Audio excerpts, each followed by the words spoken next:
नमस्कार. शंकर गायकवाड ऑफिशियल चॅनलमध्ये आपल्या सर्वांचं स्वागत. हा माझा आर्टिकल्स वरती पार्ट 2 चा दुसरा व्हिडिओ आहे आणि या अगोदर मी जो व्हिडिओ बनवलाय तो म्हणजे आर्टिकल्स वरती आर्टिकल्स पार्ट 1 बनवलेला आहे. हा व्हिडिओ समजून घेण्यासाठी तुम्हाला नक्की पार्ट 1 चा जो व्हिडिओ आर्टिकलचा तो नक्की पाहावा लागेल, कारण त्यामध्ये काय केलेलं आहे मी आर्टिकल्स काय असतात त्याचं बेसिक इंट्रोडक्शन दिलेलं आहे. त्यामध्ये डेफिनेट आर्टिकल काय, इनडेफिनेट आर्टिकल काय, त्याच्यामध्ये काय काय येतं, स्पेशली काय केलेलं आहे की आर्टिकल जे वापरलेलं आहे त्याच्यामध्ये ते आर्टिकल बद्दल काही नियम दिलेले आहेत, त्याचा अर्थ काय होतो हे सगळं दिलेलं आहे. तर हे सगळं समजून घेण्यासाठी तुम्हाला पार्ट 1 नक्कीच पाहावा लागेल. तर प्लीज मी रिक्वेस्ट करतो तुम्हाला की पार्ट 2 पाहण्यापेक्षा किंवा हा व्हिडिओ पाहण्यापेक्षा पार्ट 1 तो व्हिडिओ तुम्ही नक्की पहा. हे समजून घेण्यासाठी चांगलं तुम्हाला जास्तीत जास्त चांगलं समजेल. आता आपण या व्हिडिओमध्ये जो आर्टिकलचा पार्ट 2 जो आहे तो आपण काय करणार आहे समजून घेणार आहे किंवा शिकणार आहे. तर याची सुरुवात जी आहे ती आपण कशी करणार आहे ती बघा. या ठिकाणी ॲन आर्टिकल जे आहे म्हणजे जे ॲन आर्टिकल म्हणजे आर्टिकल वापरताना आपण ॲन जे वापरतो ते जास्तीत जास्त काय करणार आहे की नियमांच्या माध्यमातून, आणि हे किती कॉम्प्लिकेटेड आहे असं म्हणण्यापेक्षा हे आतापर्यंत याच्याबद्दल कॉम्प्लिकेशन्स किती लोकांनी तयार केलेले आहेत, किंवा स्टुडंट लाईफमध्ये किंवा कम्युनिकेशन लाईफमध्ये किंवा जे कॉम्पिटेटिव्ह एक्झामची तयारी करणारी मुलं आहेत त्यांच्यासाठी पण किती अडचणीचा पार्ट आहे हा, किंवा त्या संदर्भात असणाऱ्या अडचणी किती आहेत काय आहेत. आतापर्यंत बघा की आपल्याला आपण ट्रेडिशनली इव्हन आम्ही सुद्धा जेव्हा स्टुडंट्स होतो त्यावेळेस आम्हाला पण हा प्रॉब्लेम फेस करायला लागत होता की आर्टिकल्स नेमकी कुठं वापरतात. म्हणजे काही लोक बोलायचे की AEIOU जे स्वर आहेत, वोवेल्स आहेत, ते जर लेटर्स मध्ये आले असतील, लेटरच्या त्या लेटरनी जर त्याचं स्पेलिंग सुरुवात झालं असेल तर त्याप्रमाणे बिंदास काय करायचं AEIOU हे सगळं वापरून टाकायचं. या प्रकारचे जे मिथ आहेत किंवा या प्रकारचं ट्रेडिशनली होणारी मिस इन्फॉर्मेशन आहे ती अवॉइड करण्यासाठी काय करायचं आपल्याला हे प्रॉपरली शिकून घ्यायचंय. आता या ठिकाणी बघा मी पहिल्या पार्ट मध्ये पण सांगितलं होतं आणि ॲन आर्टिकल जे आहे ते नेहमी काय करायचं एकवचनी असणारे नाम आहेत म्हणजे नाऊन आहे आणि ऍडजेक्टिव्ह म्हणजे विशेषण आहे त्याच्या अगोदर वापरायचंय. हा मुद्दा या ठिकाणी क्लिअर झालेला आहे. म्हणजे पहिलं काय सांगितलं मी, या ठिकाणी ॲन नावाचं जे आर्टिकल आहे ते सुद्धा काय करायचंय ते एकवचनी असणारं जे नाम आहे आणि ऍडजेक्टिव्ह म्हणजे काय विशेषण आहे त्याच्या अगोदर वापरायचंय. आता या ठिकाणी बघा जसं मी आत्ताच एक्सप्लेन केलं तुम्हाला सगळ्यांना की AEIOU हे जे 5 स्वर आहेत या 5 स्वरांच्या अगोदर आपल्याला काय करायचंय ॲन आर्टिकल वापरायचंय. आता नीट बघा या ठिकाणी स्वर हा शब्द वापरलाय. स्वर म्हणजे म्हणलं तर आपण साऊंड म्हणतो, साऊंड किंवा प्रोनाउन्सिएशन त्याला म्हणता येईल. मग या ठिकाणी काय तर ज्या लेटरची सुरुवात ए नी झालेली आहे, ई नी झालेली आहे, आय नी झालेली आहे, ओ नी झालेली आहे, यू नी झालेली आहे, याच्या अगोदर हे आर्टिकल्स वापरायचे असं बिलकुल नाहीये. ॲन नावाचं आर्टिकल याच्या अगोदर वापरायचं असं बिलकुल नाहीये. तर ते वापरण्यासाठी काय तर या ठिकाणी जे असणारे हे जे मराठी स्वर आहेत हे जे आ इ ई उ ऊ ए ओ औ अम आणि जो आणि हे जे स्वर जे या ठिकाणी लिहिलेले आहेत याच आधारे काय करायचं आपल्याला हे असणारे जे 5 वोवेल्स आहेत किंवा स्वर आहेत याचा वापर करून आपल्याला काय करायचंय ॲनचा वापर करायचा आहे. आता या ठिकाणी जो नियम आहे तो नियम नीट समजून घ्या, जो की खूप महत्वाचा नियम आहे. त्याच्या अगोदर थोडेसे एक्झाम्पल आहे ते पण नीट समजून घेऊया. मी या ठिकाणी काय दिलंय ॲन्ट नावाचं एक नाऊन आहे. ॲन्ट आपल्याला माहिती आहे नाऊन आहे, तर याचा उच्चार जो होतोय तो ॲनी होतोय आणि तो इथं ॲ येतोय बरोबर. या ठिकाणी ऍपलचा ॲनी होतोय तर ऍपलचा ॲ पण या ठिकाणी येतोय, पण याच्या अगोदर ॲन वापरलेलं याचं कारण काय, त्याचं कारण म्हणजे काय तर हे स्वर जे आहेत मराठी या मराठी स्वरामध्ये येतं म्हणून या ठिकाणी वापरले, ना की फक्त नाऊनची सुरुवात फक्त यांनी होती म्हणून या ठिकाणी आपण ते वापरलेलं नाहीये. तर या ठिकाणी मी तो नियम पण लिहिलेला. नियम काय तो नीट वाचा, नीट पहा, नीट समजून घ्या. They must be started by vowel sound or pronunciation. म्हणजे काय तर जे स्वर आहेत त्या स्वरांनी त्याची सुरुवात झाली पाहिजे, ना की त्या लेटरनी किंवा ना की त्या स्पेलिंगनी. हा मुद्दा या ठिकाणी आहे. पण आता तसं बघा कॉम्प्लिकेशन मध्ये टाकणारे जे शब्द आहेत ते शब्द मी जाणीवपूर्वक या ठिकाणी 4 शब्द लिहिलेले आहेत. पहिला जो शब्द आहे तो युरोपियन आहे, दुसरा शब्द आहे तो युनियन आहे, तिसरा शब्द आहे तो 1 रुपी कॉइन आहे आणि चौथा शब्द आहे तो युनिकॉर्न आहे. आता या ठिकाणी बघा ईची सुरुवात आहे ती या ठिकाणी वोवेल्सनी झालेली आहे, यू ची सुरुवात पण वोवेल्सनी झालेली आहे, ओ ची सुरुवात पण इथे या ठिकाणी वोवेल्सनी झालेली आहे आणि अजून एक शब्द यू ची सुरुवात पण या ठिकाणी वोवेल्सनी झालेली आहे. पण असं जरी असलं तर या ठिकाणी याचा जो साऊंड आहे किंवा प्रोनाउन्सिएशन आहे याची सुरुवात मात्र यांनी बिलकुल झालेली नाहीये, हे मात्र लक्षात ठेवा. या ठिकाणी बघा ई यू आहे, तर याची सुरुवात यूनी झालेली आहे आणि यू या मराठी स्वरामध्ये तुम्हाला कुठेही पाहायला मिळणार नाहीये. म्हणून या ठिकाणी अ युरोपियन म्हणता येईल, ना की ॲन युरोपियन. ॲन युरोपियन, युरोपियनच्या अगोदर ॲन आर्टिकल लावणं पूर्णपणे चुकीचं राहील, हा या ठिकाणी सांगतो. आता बघा, अ युनियन म्हणता येईल, ॲन युनियन नाही म्हणता येईल. याचं कारण पण सेम आहे की याची सुरुवात काय होतीये, युनियननी होतीये. यू होतोय, पण या ठिकाणी यू कुठे येतोय का, तर नीट बघा, या ठिकाणी यू कुठेही नाहीये. हा, पण या ठिकाणी काय की अ युनियन होतोय, म्हणून या ठिकाणी आपण अनी सुरुवात करतोय. आता या ठिकाणी बघा, लेटरची सुरुवात ओ नी होतीये, पण या ठिकाणी आपण याचा उच्चार मात्र करताना कसं करणार आहे, व नी करणार आहे. आपण त्याला वन असंच म्हणणार ना, तर या ठिकाणी ओ एन ई, म्हणजे सुरुवात जरी ओ नी झाली तरी याचं आपण प्रोनाउन्सिएशन करताना कसं करतोय, वन नी करतोय. म्हणून या ठिकाणी सुद्धा अ 1 रुपी कॉइन असंच येणार आहे. शेवटी पाहूया, युनिक हा शब्द या ठिकाणी याचं लेटर जे आहे ते भले आपल्याला या स्वरांनी असणाऱ्या याच्यामधून होतं, पण याचं प्रोनाउन्सिएशन मात्र या मराठी स्वरामध्ये बिलकुल होत नाहीये. या ठिकाणी यू परत येत नाही, जसं की युरोपियनचा यू येत नाहीये, तसं युनिकचा सुद्धा यू या ठिकाणी येत नाहीये. म्हणून या ठिकाणी पण काय म्हणावं लागणार आहे आपल्याला, अ युनिक असं बोलावं लागणार आहे. तर मला असं वाटतं की हा मुद्दा खूप चांगला क्लिअर झालेला आहे की या प्रकारचे जे नियम्स आहेत, या प्रकारचे जे आर्टिकल्स ॲन नावाचं वापरायचं आहे, ते हायली कन्फ्युज करून टाकणार आहे. हे जास्तीत जास्त एक्झाम मध्ये मोठ्या प्रमाणावरती विचारलं जातं. आता बघा, या ठिकाणी इंग्लिश वोवेल्स आहेत ए ई आय ओ यू, जे क्वांटिटीमध्ये किंवा नंबरमध्ये किती आहेत, 5 आहेत. हे मराठी स्वर जे आहेत ते खूप अत्यावश्यक आहेत. मराठी स्वरांशिवाय तुम्ही ए ई आय ओ यू हे वापरू शकत नाही. हे कसं ते मी तुम्हाला आता लगेच काही उदाहरणांनी समजून सांगतो, प्लीज थोडंसं लक्ष द्या. आता बघा, या ठिकाणी ऍपल लिहिलंय मी, त्या ऍपलच्या अगोदर जे याची जी सुरुवात होतीये ती अनी होतीये, म्हणजे या ठिकाणी ऍपलची सुरुवात अनी होतीये, पण याचा उच्चार मात्र इकडे या ठिकाणी कशाने होतोय, ॲनी होतोय. ॲन ऍपल असं म्हणलेलं आहे, राईट. या ठिकाणी दुसरं जे दिलेलं आहे ते एग म्हणलेलं आहे. एगची इथे सुरुवात यांनी ईनी होतीये, त्याचप्रमाणे याचा उच्चार जो होतो या ठिकाणी एनी होतोय. म्हणजे काय, तर एग, म्हणून या ठिकाणी ॲन होतोय, ॲन एग म्हणता येईल. या ठिकाणी बघा, आईस्क्रीम आहे, या ठिकाणी आय जो आहे तो वोवेल साऊंड, वोवेल लेटर जरी असलं तरी तो साऊंड सुद्धा होतोय त्याप्रमाणे इथं. म्हणजे या ठिकाणी आणि होतो, तो आ इथं या ठिकाणी येतोय, म्हणजे ॲन आईस्क्रीम याप्रमाणे वापरलंय. त्यानंतर बघा, ऑरेंज नावाचा शब्द आहे, याचं सुद्धा प्रोनाउन्सिएशन किंवा साऊंड जो होतोय तो ऑनी होतोय, म्हणून या ठिकाणी ॲन ऑरेंज म्हणलेलं आहे. आता इथं नीट पहा, इथं अगोदर पण मी उदाहरणं दिलेली तुम्हाला. या ठिकाणी यू आला, या ठिकाणी पण यू आला, या ठिकाणी यू आला, या ठिकाणी सुद्धा यू आला. ठीक आहे, या ठिकाणी सुद्धा यू आलेला आहे, पण याचा उच्चार जो आहे ना, याचा उच्चार अंपायर अमनी होतोय. अम या ठिकाणी आहे तर नक्कीच आहे. तर मराठी स्वर यासाठी खूप अत्यावश्यक आहे. तुम्हाला फक्त ए ई आय ओ यू फक्त असे स्वर आलेत म्हणून या ठिकाणी वापरून जमणार नाहीये, तर तुम्हाला मराठी स्वर सुद्धा माहिती असणं अपेक्षित आहे. म्हणून या ठिकाणी काय, अंपायरच्या अगोदर ॲन आला. In the same way umbrella, umbrella, तर या ठिकाणी काय आलंय, ॲन आलेला आहे. तर ऑलमोस्ट अकॅडमिकली जी मुलं पहिलीपासून ते 10वी पर्यंत जे आर्टिकल्स शिकायचा प्रयत्न करतायत, त्यामध्ये ॲन आर्टिकल वापरणं जे त्यांना डिफिकल्ट वाटतं किंवा कधी कधी ट्रिकी क्वेश्चन्स असतात, त्या ट्रिकी क्वेश्चन सॉल्व्ह करण्यासाठी या प्रकारच्या इन्फॉर्मेशनची तुम्हाला नितांत आवश्यकता, ही इथे मी कन्सेप्ट क्लिअर केलेली आहे. आता हे जे आहे, हे कॉम्पिटेटिव्ह एक्झामची तयारी करणाऱ्या मुलांसाठी सुद्धा हा पॉईंट इथे या ठिकाणी क्लिअर होऊन जाईल की फक्त तुम्हाला वोवेल्स जे स्वर आहेत ते माहिती असणं अपेक्षित नाहीये, तर त्याच्या सोबत असणारे हे जे मुळाक्षरे, आपण त्याला मराठीमध्ये मुळाक्षरे म्हणतो, त्यामध्ये हे जे मुळाक्षरे हे सगळे मराठी स्वर माहिती असणं अपेक्षित आहे. आता आपण पुढचा जो नियम आहे तो पाहूया. या ठिकाणी काय, तर use a article before only consonant. आता या ठिकाणी काय आहे की मागच्या व्हिडिओमध्ये पण मी सांगितलं की अ चा वापर कुठे केला जातो, तो अ चा वापर जे व्यंजन आहेत, व्यंजन म्हणजे काय, तर हे जे स्वर सोडून जे बाकीचे जे अल्फाबेट्स मध्ये येणारे जे व्यंजन आहेत, बाकीचे येणारे जे लेटर्स आहेत, त्याला काय आपण म्हणतो, व्यंजने म्हणतो. ते संख्येमध्ये किती आहेत, 21 आहेत, म्हणजे 21 आहेत. They are 21 in numbers we can से.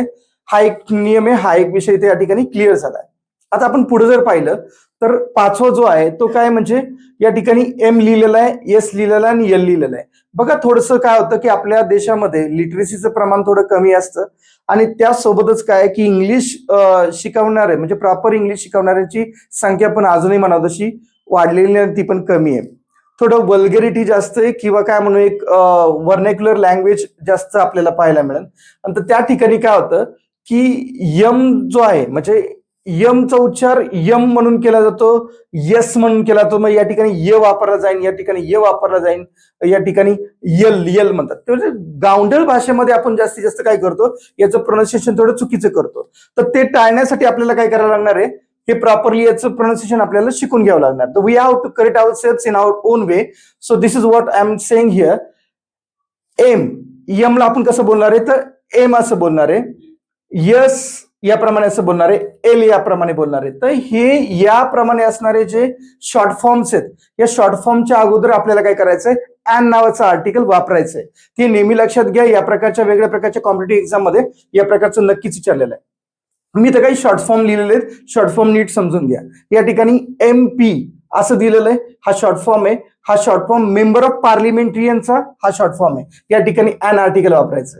दुसरा जो शॉर्ट फॉर्म दिलेला आहे मी LIC, या बघा ना LIC. हा, तर या ठिकाणी काय लाईफ इन्शुरन्स कॉर्पोरेशनचा येतो, त्या अगोदर अन नावाचा आर्टिकल या ठिकाणी वापरायचं आहे. त्यानंतर बघा तिसरा जो दिलेला आहे मी ती STD, त्या अगोदर काय करायचंय, अन नावाचं आर्टिकल वापरायचंय. या ठिकाणी हा जो तीन जे शब्द दिलेले आहेत, हे तीन एक प्रकारची शॉर्ट फॉर्म आहेत आणि शॉर्ट फॉर्मच्या अगोदर काय करायचंय, अन नावाचं आर्टिकल वापरणार आणि ते फक्त फक्त MSL यांनी सुरुवात होणाऱ्या शॉर्ट फॉर्म साठीच वापरायचं, हे मात्र लक्षात ठेवा. आता दुसरं आपण पाहूया. या ठिकाणी आणि अन जे आर्टिकल वापरायचंय, तर ते कधी, तो पुढचा नियम असा आहे की आपल्याला माहिती आहे की as we know that H that is one letter and this kind of letter is known as silent word. ते एक सायलेंट वर्ड म्हणून म्हणजे काय की एक तो म्हणजे एक सुप्त किंवा तो जास्त आपण उच्चार करत नाही. आपण we don't ever pronounce this letter in the sentence किंवा in the words we can say. तर या ठिकाणी बघा H हा शब्द आहे ना, हा सायलेंट वर्ड आहे. तो सायलेंट वर्ड आपण कधी काय करत नाही, घेत नाहीये. पण या सायलेंट वर्ड जिथं कुठं येतो त्या ठिकाणी नेमकं आर्टिकल अन नावाचं आहे, ते कुठं आणि कसं वापरायचं हे मात्र आपल्याला समजून घ्यायचंय. त्या अगोदर आपल्या इंग्लिशमध्ये काही ग्रामीण भागातली काही मुलं असतील किंवा सेमी अर्बन एरियातली मुलं असतील किंवा अर्बन एरियातली मुलं असतील, या सर्व मुलांचं काय होतं, ऐकून वगैरे एखादी गोष्ट करेक्ट वाटत असेल तर ठीक आहे, पण खूप सारी मुलं बोलतानाच या प्रकारच्या चुका करत असतात. उदाहरणार्थ ज्या शब्दाला आवर बोललं पाहिजे त्या शब्दाला मुलं हावर बोलतात, किंवा ऑनेस्ट बोललं पाहिजे तिथं हॉनेस्ट बोलतात, किंवा या ठिकाणी हॉनर बोलतात ऑनर बोलायच्या अगोदर. तर या प्रकारचे जे मिस्टेक्स आहेत, या प्रकारच्या मिस्टेक्स पहिले आपण टाळल्या पाहिजे. याचं रिअल प्रोनाउन्सिएशन जे सुरुवात होतीये ती बघा आवरनी होतीये, आवर अँड आवर याप्रमाणे आवरनी होतीये. तर या ठिकाणी येतोय जो की काय मराठी स्वरामध्ये येतोय म्हणून काय आवर, म्हणून या ठिकाणी आपण अन आर्टिकल वापरला. दुसरा जो आहे तो ऑनेस्ट, ऑनेस्ट हा शब्द आहे, तो जो या ठिकाणी येतोय म्हणून या ठिकाणी आपण अन वापरलेला आहे. त्यानंतर काय ऑनर अँड ऑनर, ऑनर जो येतो या ठिकाणी आपण वापरलेला आहे. आता हे तीन शब्द आहेत ना, तर नीट पहा मित्रांनो, या ठिकाणी काय केलेलं आहे, अँड जो आहे तो आर्टिकल आपण त्या ठिकाणी वापरलेला आहे की त्याचं जे प्रोनाउन्सिएशन आहे ते त्या वोवेल्सनी होतं म्हणून आपण त्या ठिकाणी वापरलाय. पण या ठिकाणी जो हाफ नावाचा शब्द आहे, तर याला काय म्हणलेलं आहे, आपण एक नाऊन बोललेलं आहे हाफ, तर ते हे जे आहे ते हे आपण काय म्हणलेलं आहे या ठिकाणी की H जो आहे तो सायलेंट जरी असला तर या ठिकाणी जो आहे तो सायलेंट नाहीये. तर या ठिकाणी हाफ हे पूर्णपणे आपण चांगलं बोलू शकतो, म्हणून या ठिकाणी हे व्यंजनांनी सुरुवात होतीये, म्हणून या ठिकाणी आपण याला या ठिकाणी एचा वापर केलेला ना की अँडचा वापर केलेला आहे. तर हा मुद्दा पण मी या ठिकाणी चांगला क्लिअर केलेला आहे. हा मुद्दा अपेक्षित आहे की तुम्हाला चांगला समजलाय. बघा आता सातवा जो पुढचा नियम आहे या ठिकाणी काय, तर आणि अँडचा जो उपयोग आहे म्हणजे आर्टिकल्स हे नेहमी या ठिकाणी विशेषण आणि क्रियापद यांच्या अगोदर वापरलं गेलं पाहिजे. आता विशेषण म्हणजे काय आणि क्रियापद म्हणजे काय, सॉरी क्रियाविशेषण म्हणजे काय, तर हे नीट समजून घ्या. या ठिकाणी ऍडजेक्टिव्हचा अर्थ काय होतो, तर विशेषण. विशेषण म्हणजे काय, तर एखाद्या नामाबद्दल विशेष माहिती सांगणाऱ्या शब्दाला आपण विशेषण म्हणतो, विशेषण असं म्हणतो. म्हणजे त्याला इंग्लिशमध्ये असं म्हणतात की a word that gives more information about noun it is suppose to be considered to be adjective. आणि ऍडवर्ब म्हणजे काय, a word that gives more information about verb you can say. एखाद्या क्रियेबद्दल जास्तीत जास्त माहिती सांगणाऱ्या शब्दाला आपण काय म्हणूया, क्रियाविशेषण म्हणूया. तर हे जे आहे या ठिकाणी खालच्या सेंटेन्स मध्ये आपल्याला आयडेंटिफाय करायचे की ऍडजेक्टिव्ह कोणतं आणि ऍडवर्ब कोणतं, त्याप्रमाणे आपल्याला आर्टिकल वापरायचं. आता या ठिकाणी मी तीन सेंटेन्स दिलेले, तीन सेंटेन्स पैकी पहिलं एक सेंटेन्स दिलेलं आहे इट इज अन ऍपल म्हणजे काय, तर या ठिकाणी ऍपल हे एक नाऊन आहे, तर नाऊनच्या अगोदर काय वापरलेलं आहे आपण, आर्टिकल अॅन वापरलेलं आहे. तर या ठिकाणी ऍपल का आलेलं आहे या ठिकाणी मी ऑलरेडी एक्सप्लेन केलेलं आहे. ऍपलच्या अगोदर अॅनच येतो कारण या ठिकाणी अॅन याचं प्रोनाउन्सिएशन होतं किंवा साऊंड होतो म्हणून या ठिकाणी. आता या दुसऱ्या सेकंड एक्झाम्पल मध्ये पाहूया. It is a sweet apple. या ठिकाणी स्वीट नावाचा जो शब्द आहे त्याच्या खाली मी अंडरलाईन केलेला आहे. तो हा स्वीट शब्द जो आहे, तर सफरचंद कसं आहे, तर सफरचंद गोड आहे हे मराठीमध्ये सांगणारा शब्द कोणता आहे, तर स्वीट आहे. स्वीट हे ऍडजेक्टिव्ह आहे आणि ऍडजेक्टिव्हच्या म्हणून आपण अगोदर जाणीवपूर्वक काय केलेलं आहे, ए वापरलेला आहे. आता खूप जण म्हणते सर या ठिकाणी अॅन का नाही आलेला, तर अॅन हा फक्त ऍपलच्या अगोदर येऊ शकतो कारण ऍपलचं जी याची लेटरची जी सुरुवात आहे ती वोवेल्सनी होती आणि त्या साऊंडनी होती. पण स्वीटची जी सुरुवात आहे ती स जो होतोय तो स यामध्ये काय होतो, व्यंजनामध्ये येतो ना की स्वरामध्ये येतो. म्हणून या ठिकाणी आपण अ वापरलंय. ऍडजेक्टिव्हच्या अगोदर या ठिकाणी ऍडजेक्टिव्हच्या अगोदर आपण अ वापरलेलं आहे. आता तिसरं बघूया. It is a very sweet apple. या ठिकाणी काय केलेलं आहे बघा, या प्रकारच्या वाक्यामध्ये एकाच वेळी नाऊन पण आलेलं आहे, ऍडजेक्टिव्ह पण आलेलं आहे आणि ऍडवर्ब पण आलेलं आहे. ते पाहूया. ऍपल हे काय, नाऊन आहे. ऍडजेक्टिव्ह काय, स्वीट आहे. आणि ऍडवर्ब काय, तर व्हेरी नावाचा शब्द आहे. ते कसं ते बघा. सफरचंद गोड आहे, पण किती गोड आहे, तर खूप गोड आहे. खूप हा जो शब्द आहे ना तो व्हेरी आहे आणि व्हेरी जो शब्द आहे तो ऍडवर्ब आहे. म्हणजे तो काय करतो, याप्रमाणे एक प्रकारची माहिती सांगतोय याप्रमाणे. म्हणून या ठिकाणी ऍडवर्बच्या अगोदर आपण काय वापरलाय, हे आर्टिकल वापरलं. तर अच काय वापरलंय, तर डेफिनेटली याची सुरुवात जी होती ती कॉन्सोनंटनी होते, वोवेल्सनी होत नाहीये, म्हणून या ठिकाणी आपण अ वापरलाय. तर ऑलमोस्ट हा सुद्धा आपण काय केलेला आहे, पॉईंट हा आपण आपल्याला एक प्रकारचा कव्हर केलेला आहे. कॉम्पिटिटिव्ह एक्झाम मध्ये या प्रकारचे ट्रिकी क्वेश्चन्स जास्तीत जास्त वापरले जातात आणि हा माझा जो व्हिडिओ आहे हा कॉम्पिटिटिव्ह एक्झामची तयारी करणाऱ्या कोणत्याही विद्यार्थ्यासाठी किंवा ऍस्पिरंटसाठी नक्कीच खूप फायदेशीर ठरावा या उद्देशाने मी जास्तीत जास्त माहिती कव्हर करून माहिती करून किंवा डिटेल इन्फॉर्मेशन देण्याचा प्रयत्न केलेला आहे. आता पाहूया. Use and articles before adjective in the exclamatory sentence. म्हणजे उद्गारवाचक जे वाक्य असतात त्या वाक्यांमध्ये असणारे जे ऍडजेक्टिव्ह आहे, ऍडजेक्टिव्हच्या अगोदर नेहमी काय करायचं, अ किंवा अॅन आर्टिकल वापरायचं हे या ठिकाणी सांगितलंय. आता या ठिकाणी बघा, मी याप्रमाणे इथं 2 उदाहरणं दिलेली आहेत. यामध्ये पहिले जे उदाहरण आहे ते म्हणजे काय, what a tall boy he is. आता या ठिकाणी काय, तर मुलगा कसा आहे, तर टॉल आहे. टॉल हे जे ते ऍडजेक्टिव्ह आहे. ऍडजेक्टिव्हच्या अगोदर जाणीवपूर्वक काय वापरलंय मी, तर अ वापरलंय. म्हणजे अ या ठिकाणी येणार आहे, अॅन येणार नाहीये. ठीक आहे. तर या ठिकाणी म्हणजे बॉयच्या अगोदर या ठिकाणी अ नाही वापरायचा, तर टॉलच्या अगोदर वापरायचा, हे इथं या निमित्ताने सांगायचं आहे. त्यानंतर पाहूया. What an unlucky man he is. या ठिकाणी काय, हे जे सेकंड एक्झाम्पल आहे या सेकंड एक्झाम्पल मध्ये अनलकी जे आहे ना हे ऍडजेक्टिव्ह आहे. त्याच्या अगोदर काय वापरलेलं आहे, अॅन वापरलेलं. अॅन का वापरलं, त्याचं प्रोनाउन्सिएशन बघा काय होतंय, अनलकी. अनी सुरुवात होतीये आणि अ जो आहे तो मराठी याच्यामध्ये आलेला आहे आणि त्याचबरोबर याची सुरुवात सुद्धा कशाने झालेली आहे, वोवेल साऊंडनी झालेली आहे. हे या दोन्ही गोष्टी या मात्र इथं या ठिकाणी क्लिअर केलेल्या आहेत. आता ऑलमोस्ट मी काय केलेलं आहे, अँड रिलेटेड असणारे सगळे नियम ऑलमोस्ट मी या ठिकाणी इथं कव्हर करण्याचा प्रयत्न केलेला आहे आणि मला असं वाटत नाही की माझ्या अनुभवाप्रमाणे यापेक्षा जास्त यामध्ये काही नियम्स असतात आणि नियम्स जरी असले तरी ते इरिलेव्हंट असतील, जे स्टुडंट लाईफमध्ये किंवा कॉम्पिटिटिव्ह एक्झामचे ऍस्पिरंट लाईफमध्ये हे काही गरजेचे पडतील. आता या सगळ्या नियमांना आधारून मी काय केलेलं या ठिकाणी इथे 4 एक्झाम्पल्स दिलेले आहेत. हे 4 एक्झाम्पल्स आपण काय करूया, जास्तीत जास्त काय करूया, ऍक्युरेटली सोडवण्याचा प्रयत्न करूया.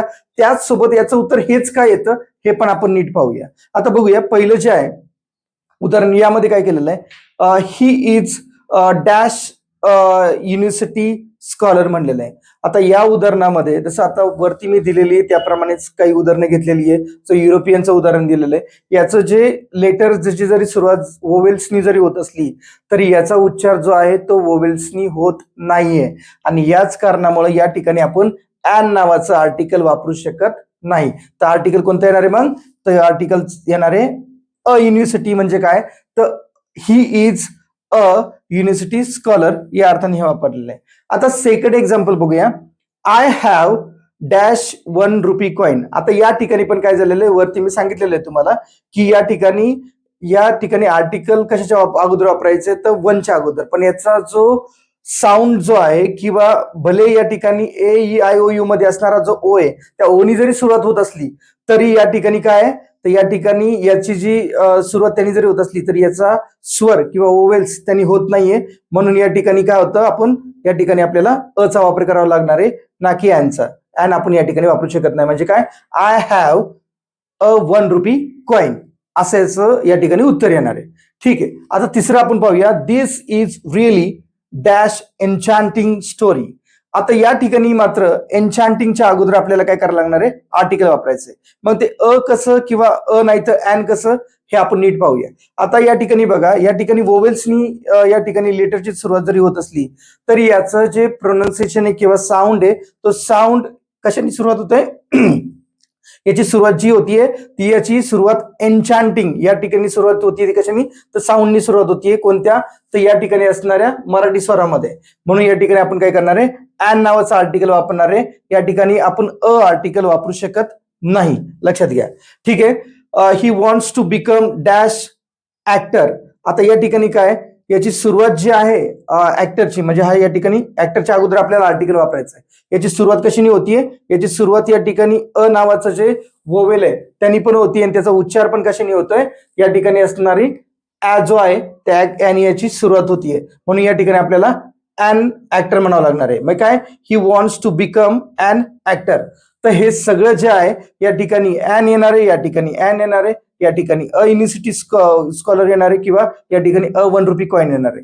ही जी उदाहरणं आहेत, ही जी उदाहरणं एक्सप्लेनेशन सोबत मी काय केलेली आहेत, दिलेली आहेत.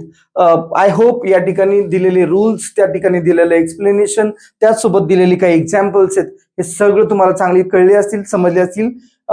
आणि याची जास्तीत जास्त प्रॅक्टिस करा, जास्तीत जास्त रिव्हिजन करा, की जेणेकरून तुम्हाला काय की या रिलेटेड येणारे कोणतेही प्रश्न किंवा कोणतेही एक्झाम्पल्स तुम्हाला एक्झाम मध्ये काय करावं लागतील, सॉल्व्ह करावं लागतील, किंवा कोणत्या प्रकारे तुम्हाला अडचण फ्युचरमध्ये येणार नाहीये. आय होप तुम्हाला हा व्हिडिओ आवडलाय. तुम्हाला हा व्हिडिओ जर समजला पण असेल तर जास्तीत जास्त गरजू विद्यार्थ्यांपर्यंत किंवा ऍस्पिरंट पर्यंत हा व्हिडिओ पोहोचवा, ही तुम्हाला रिक्वेस्ट करतो. माझा पुढचा यानंतरचा जो व्हिडिओ असणार आहे, आतापर्यंत आपण काय पाहिलं, आणि ॲन पाहिलं की जे इनडेफिनिट आर्टिकल म्हणून काम करतं. आणि आता आपण पुढच्या व्हिडिओमध्ये पाहणार आहे की जो जो आहे तो डेफिनेट आर्टिकल आहे, त्याचे काही रूल्स आहेत, त्याचे काही एक्झाम्पल्स आहेत, त्या रिलेटेड असणारे एक्सप्लेनेशन, हे एक्सप्लेनेशन जास्तीत जास्त मी देण्याचा तुम्हाला प्रयत्न करेन. आणि त्यासाठी तुम्हाला एक चांगला सर्वोत्तम व्हिडिओ कसा बनवता येईल त्यासाठी जास्तीत जास्त प्रयत्नशील राहील. हा व्हिडिओ तुम्हाला जास्तीत जास्त आवडला असेल तर इतरांपर्यंत शेअर करा आणि सबस्क्राईब करा चॅनल, आणि इतरांना पण सांगण्याचा प्रयत्न करा. Thank you so much.